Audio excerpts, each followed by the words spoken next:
I converted to the Mormon Church when I was 15 years old. For the first couple of days after the baptism, I had this feeling of like, yeah, God can do this. God can like cure me of homosexuality. Like I'm spending months and months and then years and years in the church hoping that one day it's all going to be fixed and one day it's all going to work out, and if I just pray a little bit harder, or I serve a little bit more, or I do things a little bit better the next day, that that prayer is going to be the one where that God answers, and I'm going to wake up the next day and feel like a completely different man. That day it never came. It destroys you. It destroys you from the inside out.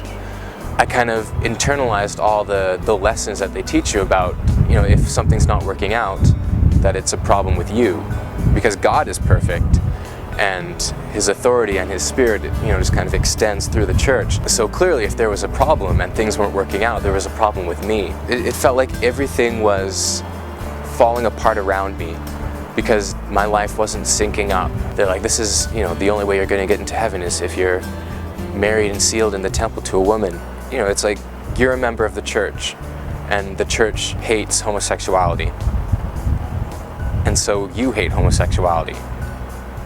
But you realize at the same time that you're gay, and so you hate yourself. The way I sort of came to internalize it wasn't that was a part of who I was, but that there was something dark inside of me, some temptation and some just kind of like hand of Satan wrapped around my heart and wrapped inside my brain, and that if I would only embark into this like path of righteousness and like step into the light, so to speak, that all the shadows and everything would just kind of melt away. That was sort of the illusion that I labored under for a very long time. They don't understand how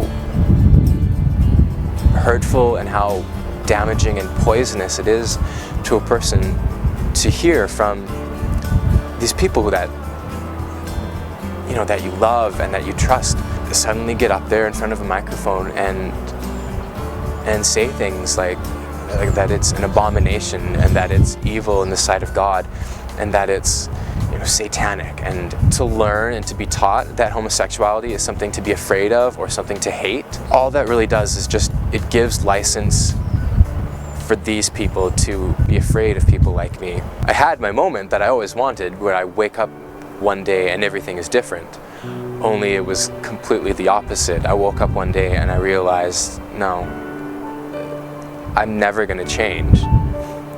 And it's not that I'm never going to change because I'm always going to be wrong. I'm never going to change because there was nothing wrong with me to begin with. It was really just kind of a realization that I could love myself for who I am. I'm gay. I'm 100 other things, but I'm gay, and that's all right.